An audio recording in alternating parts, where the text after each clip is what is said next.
Very good afternoon and welcome back to Hong Kong International Airport, where today we are flying on EVA Air in Premium Laurel class from Hong Kong to Taipei. Flying as a business class passenger or Star Airlines Gold member on EVA out of Hong Kong affords you access to 4 different lounges, and today I'm going to show you all 4 of them. The first one is the Singapore Airlines SilverKris Business Class Lounge. Then we'll be looking at the United Club, followed by the Thai Airways Royal Orchid Lounge, and then the Contract Lounge, Hong Kong Airlines' Club Bauhinia Lounge. The SilverKris Business Class Lounge is located right across from Gate 5 at Hong Kong Airport. Once you have your boarding pass scanned, it's off to the lounge. There's a small room as soon as you walk through, but beyond that there's a long hallway leading down to the rest of the lounge. On the right over here are where the bathrooms and the showers are. As we come up on the lounge here, you'll notice 2 things. First, the bar is directly in front of you, and to the left is a first class section for PPS Solitaire members and first class passengers. Over here is where the buffet selection for the lounge is. I was not too terribly impressed by the food choices and selection stocked by Singapore Airlines. Even though this is an outstation lounge, Singapore Airlines has consistently delivered on their outstation lounges in my experience, but the Hong Kong lounge is not one of them. But on a happier note, I always have a smile on my face whenever I see ice cream. On this side of the table, there were more chilled items such as salads and desserts, and they were tasty. Over here is a made-to-order section with laksa and wonton soup, and some other hot food items on this side as well.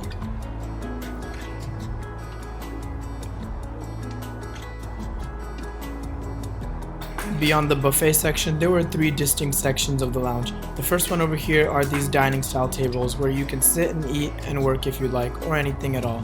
On the other side of these dividers were comfortable style seats. A lot of these seats, pretty much all these seats, did have power ports in between the seats on the coffee table, which is something I value tremendously and I was happy to see. And on the other side over here, there was a tremendous amount of cubicles for working, and I mean a tremendous amount. I've only seen this many cubicles in a United Club, which is known to have a lot of office cubicles. On this side, there were more relaxing seats far away from the front of the lounge, and I would say it'd be more quiet back here. One major problem I did have with this lounge is the lack of natural lighting, which is something I would like to see in a lounge. If it's not there, it's not a big deal, but it's something nice to have. The Wi-Fi was there, but oddly it was not working with apps such as Instagram and Snapchat, but that's all there was.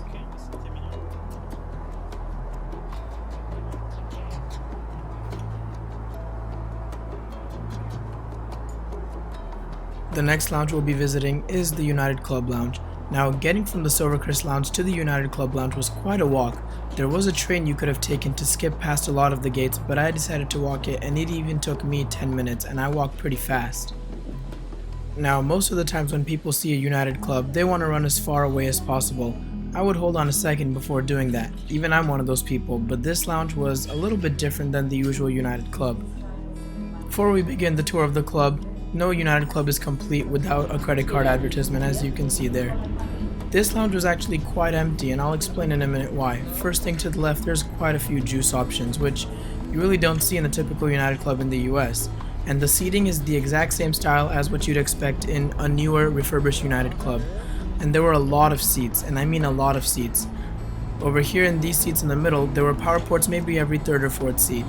The middle section over here is where the buffet and a lot of the alcoholic drinks are. The buffet section included a good amount of hot options and a good amount of cool options. Remember, it's also 4th of July here, so United even wanted to celebrate the event. It's unfortunate that no one else wanted to celebrate with United. I will say though that the cheeses and pastries that I had at this side were delicious. The hot food on the other hand was okay. It was not the best, but it was edible. It was decent.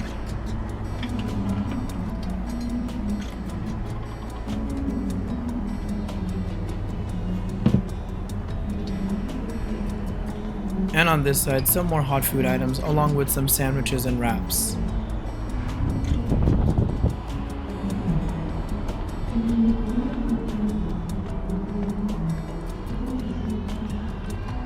Through the door over here, there were a lot more seats on the other side. And like with the first room, all these seats had power ports and multiple USB ports per person, which is important.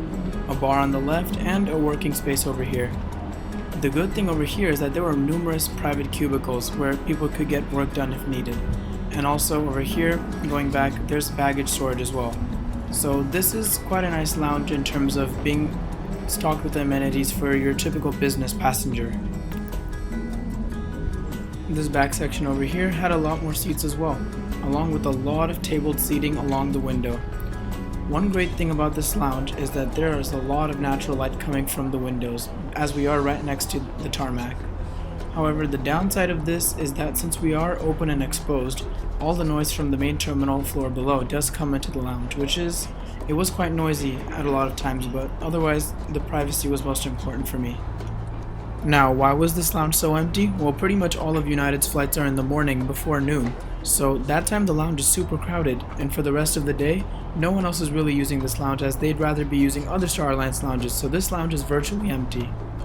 Just a few steps away from the United Club is the Thai Airways Royal Orchid Lounge. Upon having your boarding pass checked, you'll either be directed to the left for business class and Star Alliance Gold, or to the right if you are one of the few Thai Royal Orchid Platinum members. Now, first thing when you enter the lounge, first is the business center to the right, where you could use laptops and desktops if needed. Then you have the buffet section over here, which is where all the drinks and the food for the lounge was. Back here is the Royal Orchid Platinum section that I was talking about just a few moments before. The food in this lounge was actually quite tasty, and I always find that even though Thai's lounges are fairly outdated, they consistently have delicious food, at least to my tastes.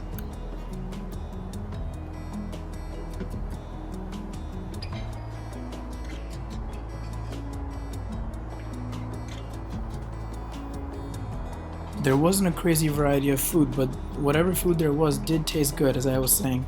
There were some green curry and some quinoa, and there were also some Western options like pasta and broccoli, but if I'm in a Thai lounge, you can bet I'm going to be eating the Thai food.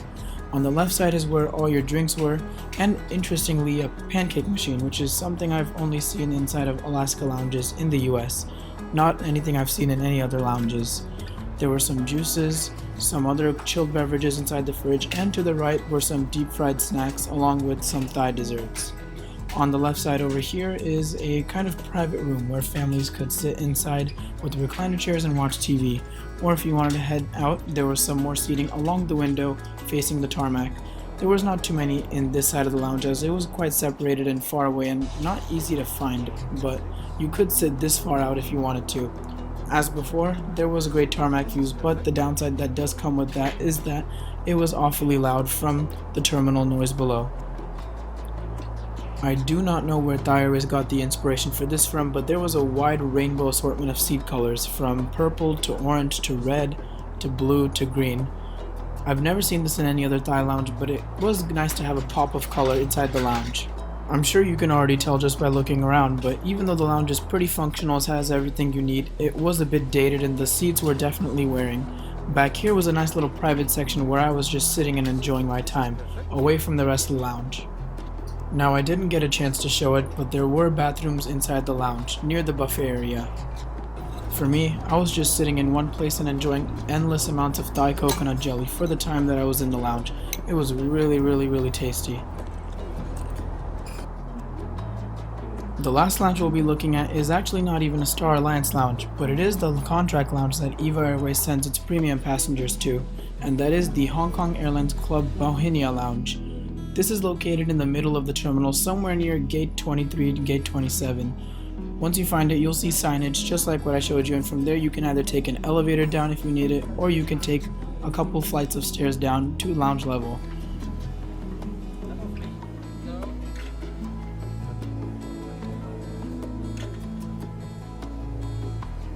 The Hong Kong Airlines lounge is essentially one long rectangular room with seats all over the place. I will say on the left side here, the seats were a little bit too dense and condensed in one place. There was not a concept of privacy over here. I was barely managing to squeeze by the seats on my way when walking around. The seats were just too close to each other. However, on the bright side, each of these seats pretty much did have power ports in the ground. However, they were local Hong Kong/UK power ports, so do make sure to have a converter on you. I always do. This lounge really had the best of both worlds. There was large windows, so it had awesome tarmac views and lots of natural light coming into the lounge, but it was also under the main departure level, so it was also relatively quiet. Over here is all the food section. We just walked by a couple of the deep fried items and some of the teas. Over here is a wide variety of hot food items. There were curries, rice, vegetables, pretty much almost all the things you could ask for. A decent variety and a decent spread. Some of the protein items were a little bit too greasy for my liking, but that's just a personal preference. A little bit towards the back side of the lounge, but still towards the window, there were some tables set up with condiments to season any of your food items. Salt, pepper, some vinegar, some chili powder. Nice things to have by the table. Back here there were some more nice comfortable couches with power ports also readily accessible. The back side over here is interesting. So there's a bathroom over here, and this bathroom over here is pretty clean. More seats over here. There was another business station over here. And back here is actually a napping room. So there were 4 different stations, and I like how they kept it nice and dim and separated off from where would be the loud parts of the terminal, even though the lounge was relatively quiet. So the fact that the lounge had a nap room and all the other amenities, including Wi-Fi, was pretty cool. And by the time I've checked out all these lounges, I've probably walked the length of the terminal at least 3 times. Now that I'm at the end again, surely my gate must be nearby. And I guess not. Still another 10 gates to go until I reach my gate. Here is the beautiful A330 taking me to Taipei today. Finally here. Looks gorgeous, doesn't it? Well, that's all from me from the rest of this video. Let's get on board and hope you guys enjoy the flight.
For your comfort and safety, please place your carry-on baggage in the overhead compartment or under the seat in front of you. Please be careful when opening.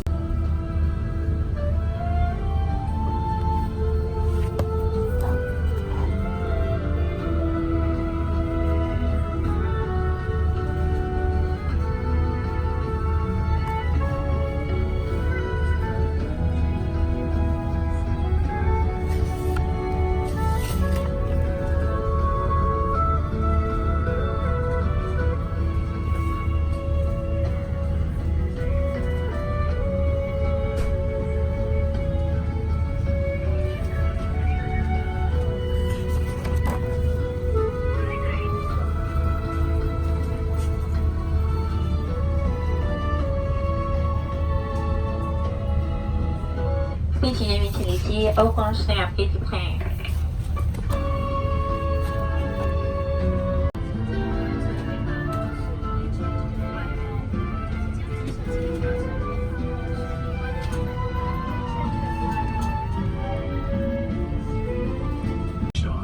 Wi-Fi or short message roaming services are provided on certain aircraft. For transmitting electronic devices, should be held in the hand, stowed properly, or placed in the seat pocket. And laptops or electronic devices more than 1 kilogram must be stowed in the overhead compartment or under the seat in front of you. Please follow the regulations according to the local government or cabin crew instructions for using electronic devices on flights operating outside Taiwan. 起飞和降落时，请竖直椅背，收好桌子。During takeoff and landing, make sure your seat back and table are in their fully upright positions. 使用安全带时，将扣环扣好，系紧，扣把向外一拨即可松开。Please keep your seatbelt fastened while seated. To release, simply undo the buckle. 氧气罩在您上方，机舱施压时会自动落下。拉下面罩，罩住口、鼻，调整松紧带，正常呼吸。如果有小孩随行，请先行使用，再照顾小孩。If cabin pressure changes suddenly, oxygen masks will automatically appear above your head. Pull down the mask, then place it over your nose and mouth. Tighten the straps and breathe normally. Put on your mask before assisting children. 本机舱共有8个紧急出口，使用方法及位置均有标示。This plane has 8 exits. All are clear. 颠覆平台，闪亮精彩，金车不可进 ，Buckskin Beer。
please switch off on the air. For your own safety, please remain seated and fasten your seatbelt.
各位贵宾，我们今天降落在台湾桃园国际机场。在机警安存在灯号会驶列前，请留在座位。下机时，请记得您的行李。有转机需求的贵宾，请于下机后留意转机柜台资讯。